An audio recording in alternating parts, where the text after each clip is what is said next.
You know me. Dexter is one of the most iconic shows from the mid-2000s. Starting out as a book series in 2004 entitled Darkly Dreaming Dexter, and then premiering on Showtime in October 2006, which then concluded in June 2013, Dexter gained a cult following, was equally viewed by millions of people on a weekly basis, and had a very divided fan base in those 8 years. With 8 seasons varying in quality, a controversial sequel series, and now a spin-off on Paramount Plus, and another sequel series in production, I wanted to look at Dexter from an outsider perspective and see what I can make of this franchise. Similar to LS Mark's way of doing big reviews, I want to go through every season of Dexter in one video, including New Blood, and see how my stance on the show changes after each season.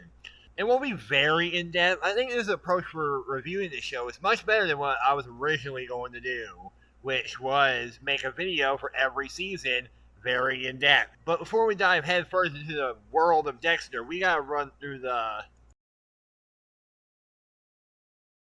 Played by Michael C. Hall, Dexter is a part of Miami Metro's forensics division, analyzing blood spatter in the day, but in the night he kills people who deserve to be punished for their various crimes. Tonight's the night. I think Michael C. Hall is the right fit for Dexter. He portrays both sides of the character very well, to the point where his normal side feels uncomfortable to watch in the first few episodes, while his killer side feels more natural. And it's pretty damn cool that he stuck with this character for a decade. Played by Jennifer Carpenter, Deb is Dexter's foul-mouthed sister that goes to him for advice and strives to move up in the Miami Metro Homicide Division. Played by Eric King, Dokes is a cop with a temper that doesn't like Dexter, oftenly using fuck or motherfucker. He's one of the characters that is very popular for the very specific phrase that we all know and love. Surprise, motherfucker. Played by Lauren Velez, Maria is the lieutenant of the precinct. Doesn't like Deb, but likes Dexter for some reason, but you can just ignore that because the show sure does. Played by C.S. Lee, Masuka is a forensic specialist who just loves sex and hits on Deb every now and again. I think he's important, but I honestly don't know. Played by Julie Benz, Rhea is a domestic abuse survivor and Dexter's girlfriend. She strives to be a good mom to her kids, Aster and Cody, while also wanting Dexter to be there to support her, not knowing about his dark urges. Played by David Zayas, Angel is a homicide detective at Miami Metro and is friends with Dexter. He gets along with everyone in the precinct in general. Played by James Remar, Harry was Deb's father, a detective who is well respected and was Dexter's adopted father/mentor, teaching him an honorable code. I put the quotes in honorable, by the way, because killing people is not honorable, right? Harry is a character I'll talk about at length in this retrospective because, oh boy, he becomes real prominent and real annoying in the later seasons. But without further ado, let's begin our journey through Dexter with... Dexter Season 1 loosely follows the novel, well, the first one at least, and follows, well, Dexter Morgan, a Miami Metro blood spatter analyst who is a serial killer that kills criminals in the night, varying from several heinous crimes. Meanwhile, Miami Metro works to solve a slew of killings from the ice truck killer. This is a pretty damn good first season in my books. It has everything that makes TV shows in the 2000s so special to me. The characters are well written, the big mystery surrounding the ice truck killer is intriguing, it has crappy lighting, which is very common for Season 1 shows in the 2000s. Great score, and best of all, the acting from the main ensemble is fantastic, and their chemistry with each other is great. This first season also strikes a good balance between main plot and subplots. Dexter is pretty similar to shows like The Flash, where the titular character gets a criminal of the week character. I actually really like the structure because it allowed a peek into Dexter's head as the mystery surrounding his backstory unraveled. It's a really compelling and tragic backstory too. It truly defines Dexter as a character and how he treats the big bad in the finale. Michael C. Hall also just does an incredible job as Dexter. He plays the socially awkward lab geek side of the character so well, while being just as good as the poetic mass murderer. I also like how well they established Dexter and Harry's relationship before he died. He plays such a big role in his upbringing as a person and murderer, while also serving as a great reason for Deb and Dexter to have conflict. I also like his relationship with Rita in this season. I love the several scenes of him being uncomfortable and unaware of what to do with her, and I love his growth in realizing that he actually loves Rita and wants to be with her.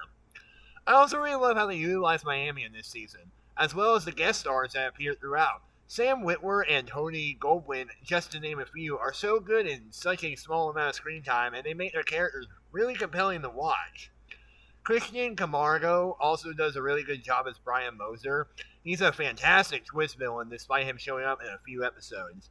Which, by the way, if you ever watch this show, he first appears in episode 5, I'm pretty sure. Season 1 also has really good pacing. I didn't even realize I was on the 12th episode by the end of it. I do think that while it is a great season, it's definitely not perfect in the grand scheme of things. It's a minor nitpick, but the lack of gore is really noticeable here. I expected it to be much more graphic other than a few shots of cadavers every now and then, especially since killing is Dexter's main trait.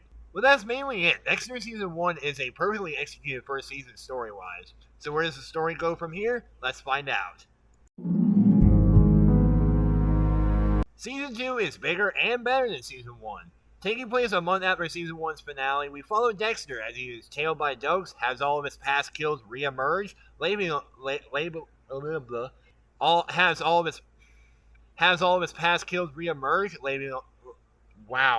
has all of his past kills re-emerge, labeling him as the Bay Harbor Butcher, while also struggling to maintain his secret life and his relationship with Rita, who puts him in AA where he meets Lila, the big bad of this season, all while keeping up with his job life, where Homicide gets the help of Special Agent Frank Lundy. You'd think this season would be a mess, but Season 2 surprisingly balances these storylines along with many more really well.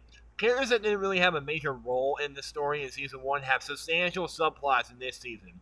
I specifically like Angel this season. He's the MVP of the Homicide division, and it is a genuine blast to watch him grow as a character since last season revealed that he was mainly a drunk in his off hours while going through a divorce. LaGuerta also started to grow on me as a character. She starts out the season manipulating her way back into the lieutenant position, but also cares about what's going on with Dokes to the point where she feels lost by the end of the season after his death. Dexter and Rita's relationship is also another great part of the season, along with his relationship with Lila. I don't know why other reviewers don't mention it, but Rita was absolutely 100% in the right to be angry at Dexter, because he not only cheated, but literally had sex with Lila after Rita kicked him out of the house. It's also unintentionally hilarious when Dexter tells her what he did because he just lacks self-awareness and doesn't realize how bad he fucked up until after Rita kicks him out again. Lila as a character in general is really interesting, as she's not a killer, just downright crazy about Dexter. I love her little spats with Deb, who I think insults her in the best way possible. You are not allowed to talk about anyone I date as long as you're seeing Little Miss, pardon my tits. I'm sorry, Dex, but she is gross.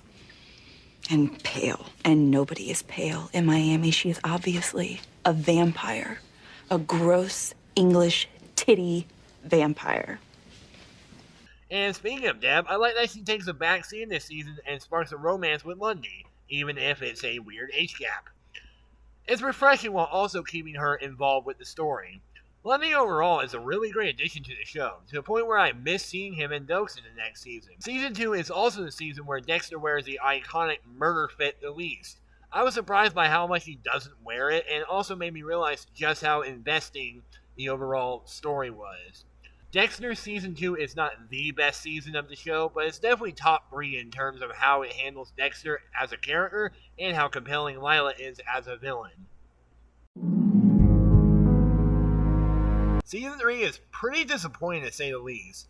In this season, Dexter kills a man in self-defense and initiates a friendship with the man's brother, Assistant District Attorney Miguel Prado. And in the meantime, Rita discovers that she is pregnant, and Deborah investigates the murders of a new serial killer called the Skinner, hoping to gain a promotion to a detective. Unlike Season 2, I think Season 3 fumbles both storylines. Miguel Prado is an interesting friend-turned-villain character for Dexter, but his motivations are lackluster, while Jimmy Smits gives a really odd performance as the character. He's entertaining to watch, sure, but the way he switches from kooky good guy to over-the-top villain is really weird and doesn't work nearly as well as Christian Camargo or Jamie Murray's performances. I also didn't like the Skinner subplot. The character isn't memorable in the slightest, and his motives rely on finding a guy that dies in the second episode. The fact that Dexter comes across him and kills him very quickly in the finale really made it feel lackluster, and it would have been cool to see Deb get the win for once. But, speaking of Deb, she actually wins a lot in this season. She makes a detective, gets a new boyfriend in Anton Briggs, played by Diggle from the Arrowverse, and she has some really great moments with Dexter. But even with the great ensemble, the season feels almost empty without Dokes. And it's strange, because outside of the premiere episode, Dokes is never mentioned by LaGuerra or anybody else from Homicide. It's like he never existed, and it kind of bugged me while watching. But I do think the new addition in Desmond Harrington does a great job filling in that empty spot as the new guy, Quinn. A character that is introduced in episode 1 and immediately thrown into a shitty subplot about an IA agent wanting to take him down due to him causing a cop to get murdered. It's never fully explained, and it's such a waste of time, but I'm glad he becomes a series regular by the end of the season. He's a lot of fun to watch. I also really love the finale. It really does feel like the series finale to the show, with Dexter and Rita getting married, a baby on the way, and everyone in happy relationships. Everything is great for the characters, which doesn't tend to last long in this series. Dexter Season 3 isn't bad by any means, but I was more or less bored and intrigued for most of the episodes. The storyline starts and stops at random times to where it felt like filler just to make it through the season.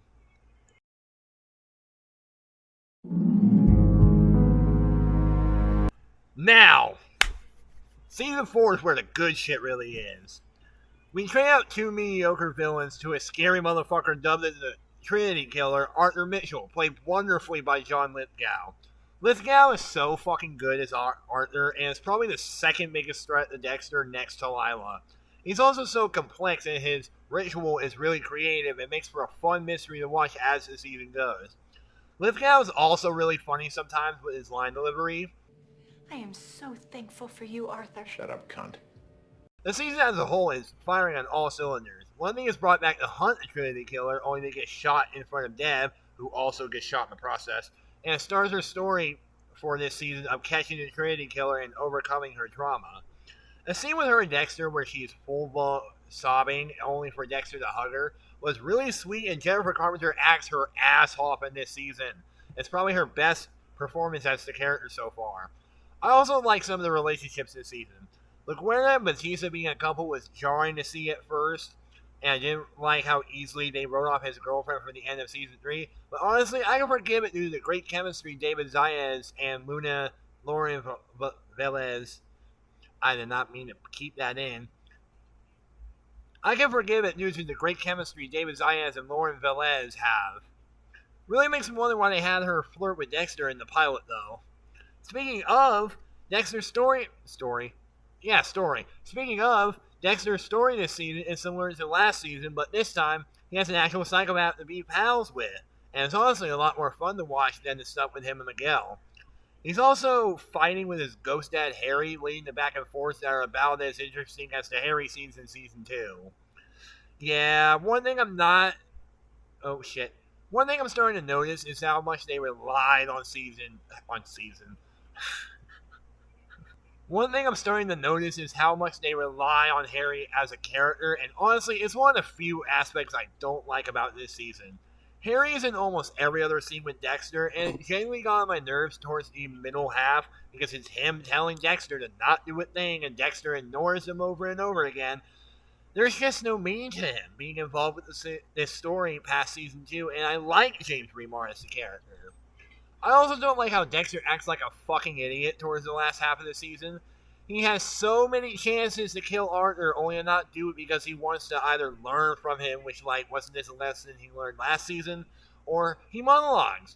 It drives me nuts, and I hope this isn't something he does going forward. I also didn't really like how much they screwed up Deb and Anton's relationship. It was so nice to see her have a really healthy relationship, only for her to regress to Season 2 Deb, where she has the hots for Lundy for some fucking reason, and ultimately cheats on Anton to have sex with him. I like that they acknowledge that she screwed up, but there's never really a scene where she and Anton talk again after she leaves the hospital. It honestly feels like wasted potential. Another negative that kind of turned into a positive is that Quinn is genuinely so fucking annoying in the first half. He just constantly berates Dexter for screwing up a big court hearing in the very first episode, which is fair, but then he just finds any reason to hate him for simply no reason at all. He's kind of like Dokes, but at least he was funny when he berated Dexter. But as the season went on, his better traits came out, and he's genuinely a fun character to watch when he isn't interacting with Dexter. And lastly, I fucking love the ending. Compared to last season where Dexter wins, he's dragged to his absolute lowest after discovering that Rita was killed by Arthur. The way they do it too is very cruel. Having him be genuinely excited to spend time with her in Harrison, only to call her phone and hear her ringer in the house, it's such a punch in the gut death because Rita was a huge part of Dexter's character. Julie Benz also does a phenomenal job in these 4 seasons where Rita grows from traumatized, abused wife to strong and happy woman that genuinely loves her husband. Really excited to see what Season 5 does from here.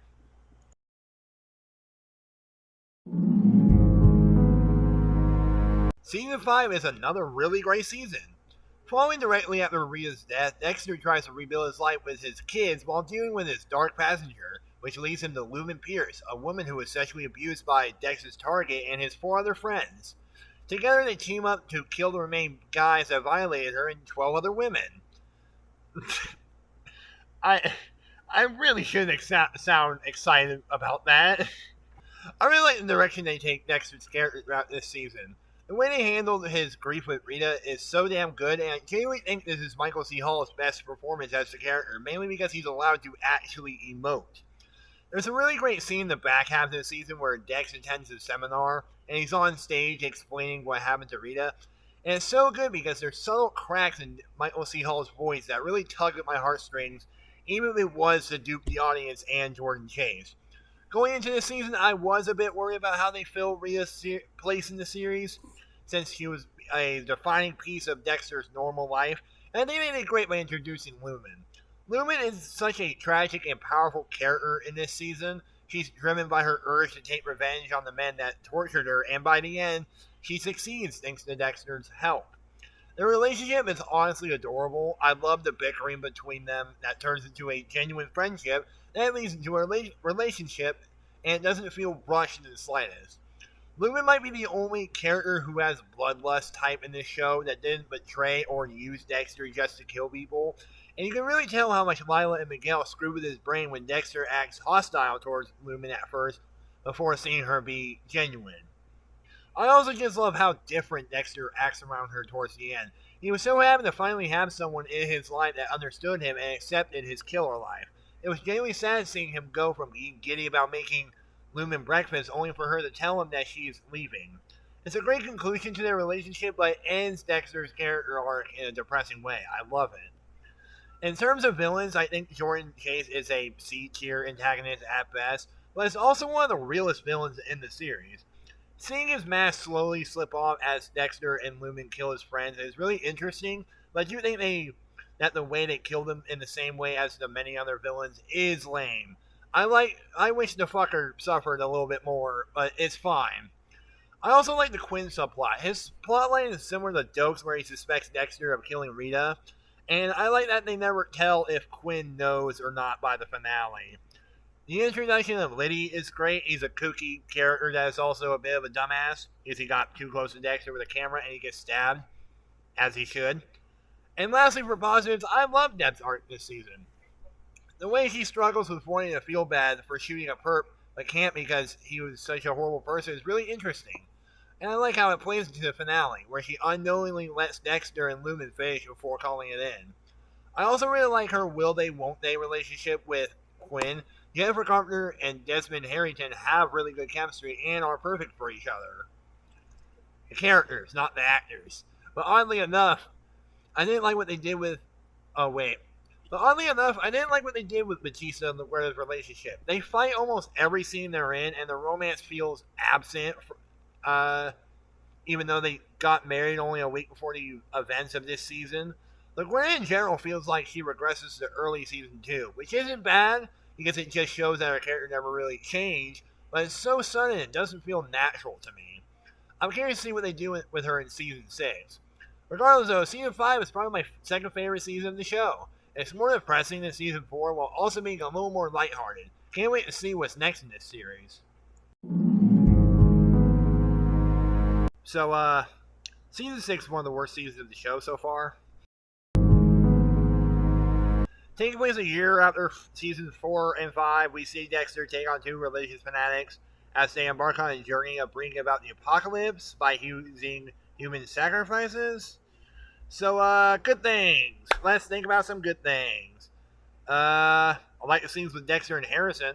It's cute seeing Dexter be a good dad. I also really like seeing Christian Camargo back as Brian. It was fun seeing him and Dexter hang out, even if he is his dark passenger.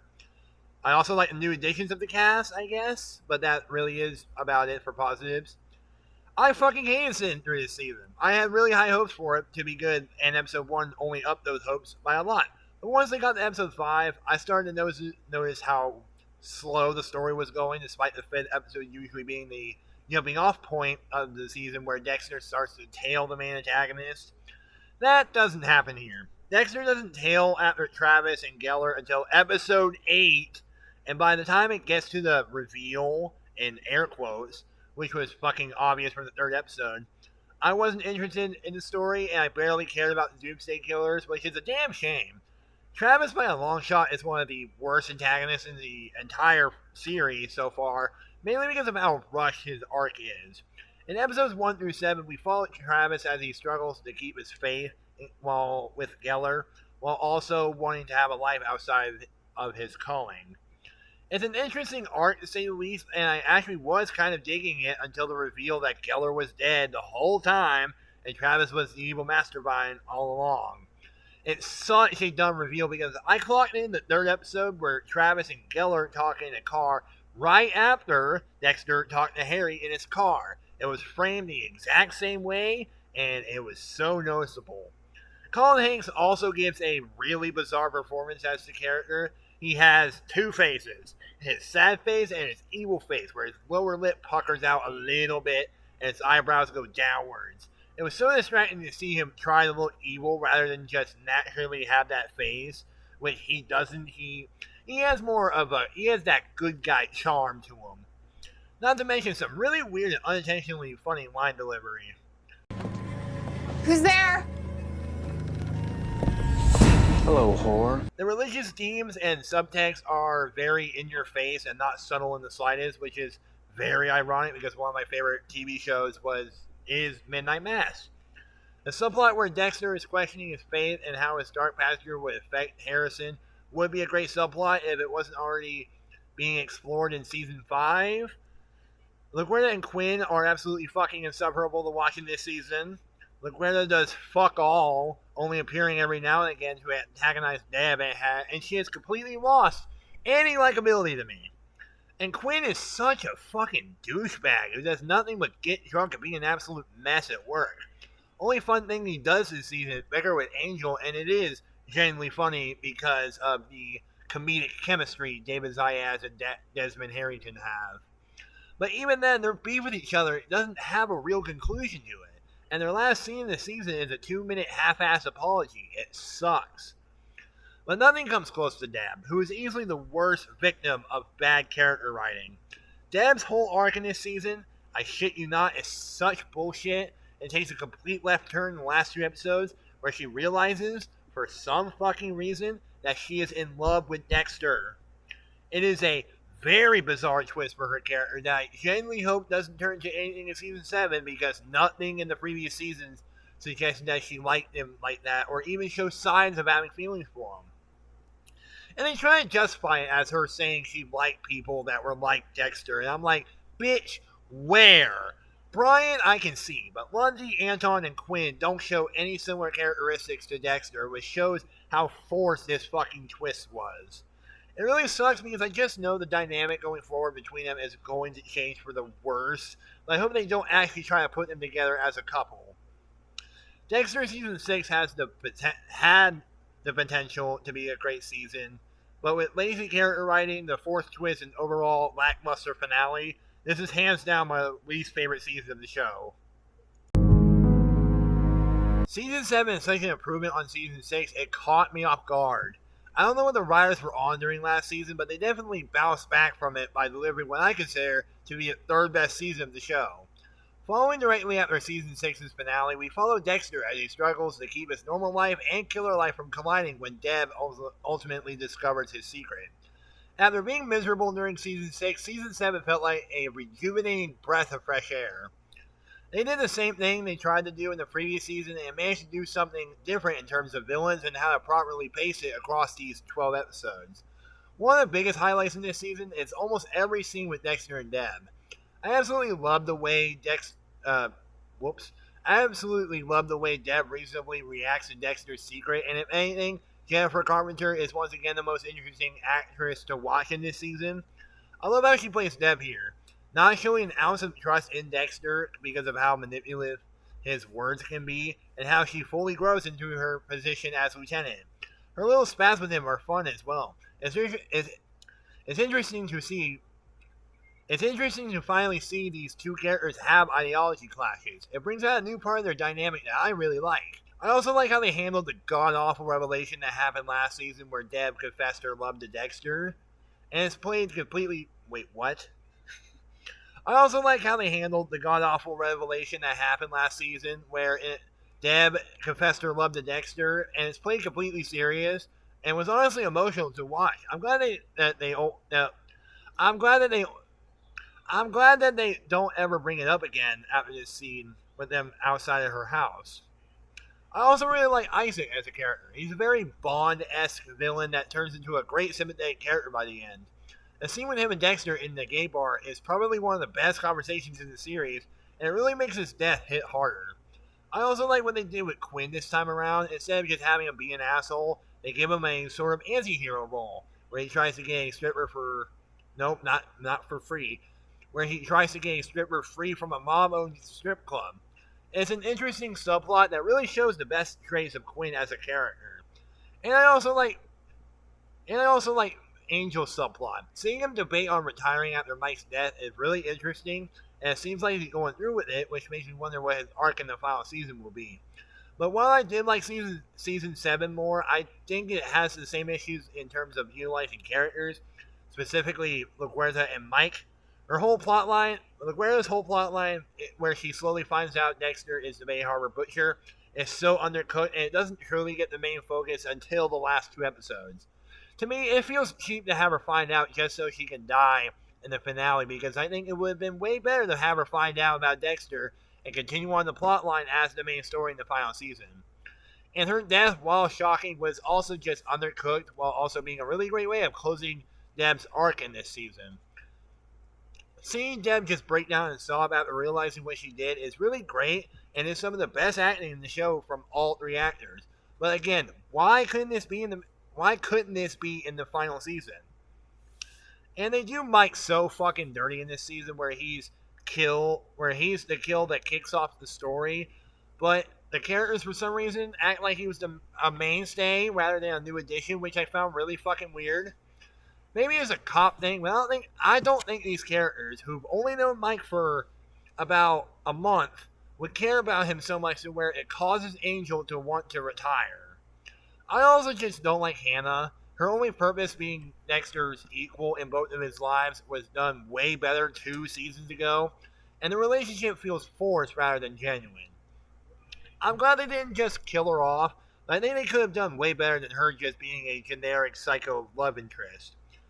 But overall, Dexter Season 7 is much better than Season 6, but it continues to show its trend of not utilizing the side characters and subplots right.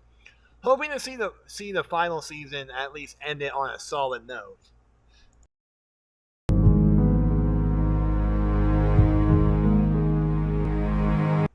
Oh, good God.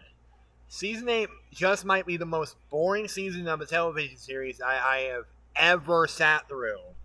Taking place 6 months after the events of Season 7, Dexter finds himself confronting a psychologist from his childhood to help her stop a killer that saws his victims' skulls open and censor specific pieces of their brain.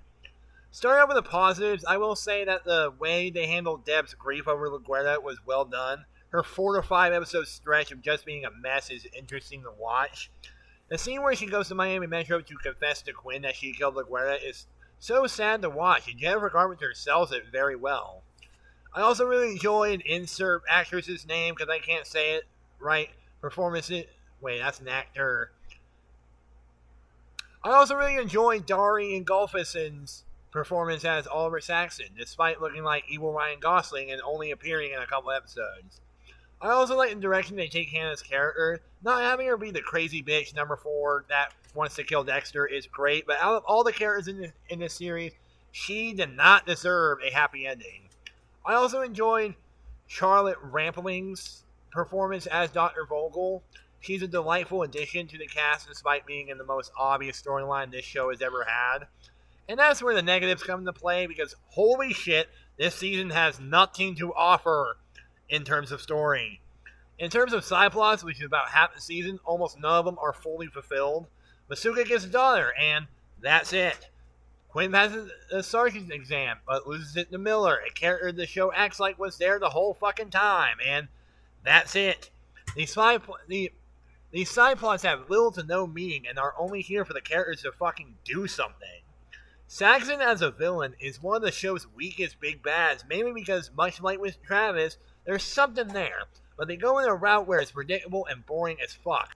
Dexter only helps Vogel because, surprise, surprise, Vogel helped Harry make the code and takes credit for creating Dexter, which is fine, but I think it takes a lot away from how wise Harry seemed to be in seasons 1 and 2. But it's how Dexter handles Saxon that bothered the shit out of me. Dexter is once again a huge fucking idiot because he doesn't kill Saxon right then and there after realizing that he doesn't feel the urge to kill anymore, as he has seen... Wait, no. Dexter is once again a huge fucking idiot because he doesn't kill Saxon after realizing that he doesn't feel the urge to kill anymore, as he has Saxon dead to rights on his table. It's something he struggles with in the season, but this moment feels so fucking sudden and really out of nowhere, and it's only because they needed a reason to get Deb to the hospital. And speaking of, in a matter of 20 minutes after an emotional and rather great conversation with Deb and Dexter earlier in the episode, we find out that Deb had a fucking stroke and is essentially brain dead. It is one of the most egregious way of solidifying a character's fate that I've seen in a TV series. And what makes it even worse is that Dexter, the man that has loved Deb his entire life like a sister, kills her and dumps her like another one of his victims in the fucking ocean. I can excuse a lot of shitty things this show does, but giving Deb, one of the most selfless characters in the show, might I add, such a cruel death is fucked up even for this show, and it's made even worse when fucking Hannah gets a happy ending. And the fact that Dexter is still alive by the end, but is all alone, is such a bad fate for him, as well, because it completely derails his whole arc of wanting to be human and have a normal life while also having a good balance with his dark passenger. I audibly yelled "fuck you" when that last scene appeared. It's such a kick in the nuts and heavily relies on the viewers to be complete idiots for it to make sense. Like, don't get me wrong, on paper, Dexter dying at sea is a poetic end to the character, since that's where he dumps his victims, but apparently Showtime gave the showrunners a policy where they couldn't kill him off, because he makes the company money, which is weird, because I think that's how Dexter of all main characters should go out. There's no wonder why people wanted another season, but even then, I don't think you can come back from a shitty ending like this.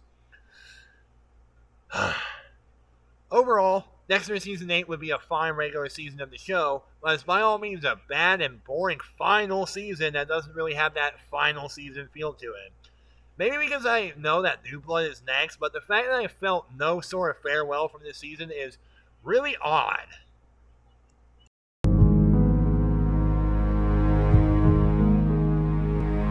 And now, we're finally at New Blood, and boy is it better than Season 8. Taking place 10 years after Dexter Morgan faked his death, we see him pop back up in Iron Lake, living under the alias Jim Lindsay, dating the police chief, and being an all-around great citizen. But things take a turn when his son Harrison, now 15 years old, finds him and sets a series of events in motion. Going into New Blood, I was fully ready to hate it, since it seems to be more despised in Season 8, but I genuinely liked it from start to finish. New Blood abandons the TV show look and brings a new cinematic feel to the franchise, and it certainly looks gorgeous in some shots. The aerial shots of Iron Lake look so good, and when they happen, the scenes with Dexter in a kill room look nicer than in the earlier seasons. I also love the snowy settings in TV shows, and I think it does a great job showing off just how well Dexter adapted in the snow, despite living in Miami for all of his life.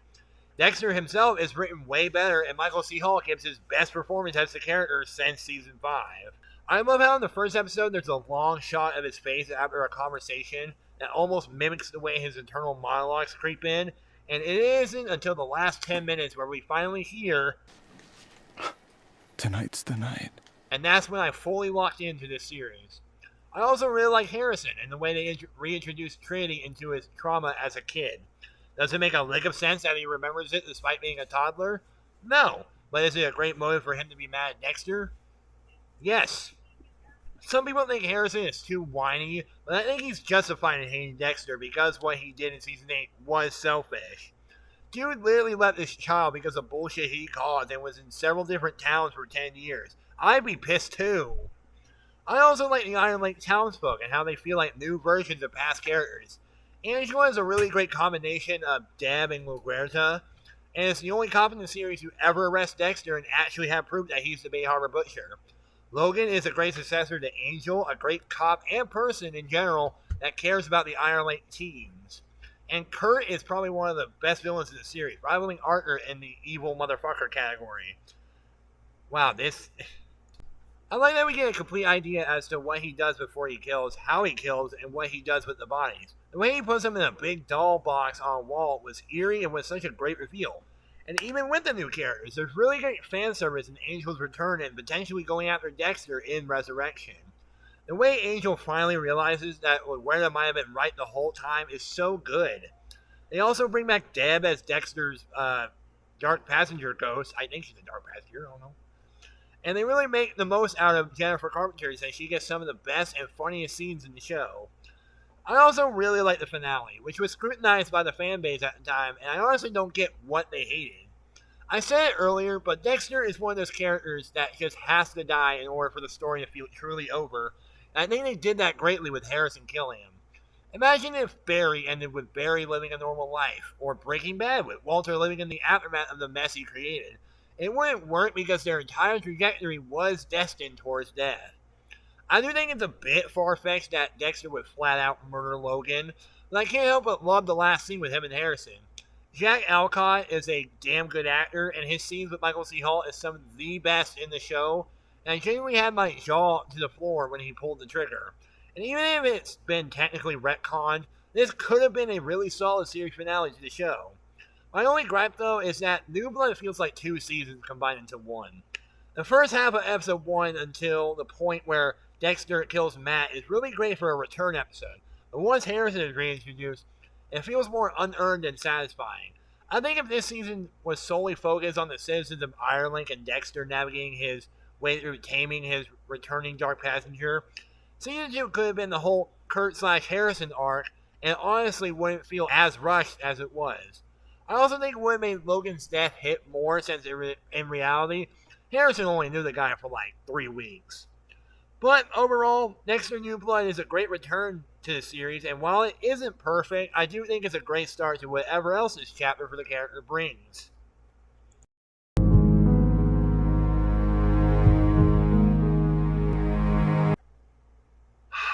And that's it.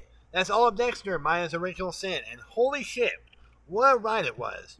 Going into this retrospective, I had no clue how I was going to feel about Dexter. I initially thought it would be downright bad in later seasons, and while it definitely has lows, I think there's way more highs. The best of this series is definitely seasons 1 through 2, 4, 5, and New Blood, while the lowest is most definitely seasons 6 and 8. Seasons 3 and 7 fall into the mid category where there's good things but not enough to make them great or stand out with the others. But regardless, I absolutely love this series. Dexter as a character is so intriguing, and the show does a good job in terms of evolving him and making him more sympathetic as the seasons go by. Michael C. Hall obviously still loves playing the character. Seeing him grin from ear to ear talking about Original Sin and Resurrection is so wholesome, and it amazes me that he stuck with his character since 2006. The main ensemble, while having to deal with shitty writing in the last couple of seasons, is great. Every character stands apart from each other, and they don't ever have a truly bad out-of-character moment aside from Quinn and Deb. It's interesting to see how the show changes with the times, too. Seasons 1 through 3 are very grainy and have a cheap but charming look to them, whereas seasons 4 through 8 are more polished. Will admit, though, don't like that season 7 and 8 pretty much look like the later Criminal Minds seasons, because it just doesn't look like Dexter and more like a daytime soap opera. And then there's New Blood, that looks more cinematic but still has sets where the colors pop. The writing admittedly does become a weak spot in later seasons, but it doesn't really become egregiously bad. Season 6 is the only season I can say that's genuinely bad in my eyes. There's not a single redeeming quality about that season. But aside from that, Dexter is a TV series and franchise that truly is one of the best of all time, and I say it's more rewatchable than most shows nowadays. As a sort of final message, I hope Original Sin is great. As of recording this, it's in its 6th episode, and after the show wraps, there will be a review for it. But there's another Dexter video I'm going to work on in the meantime. Thank you so much for watching. I'm tired. Goodbye.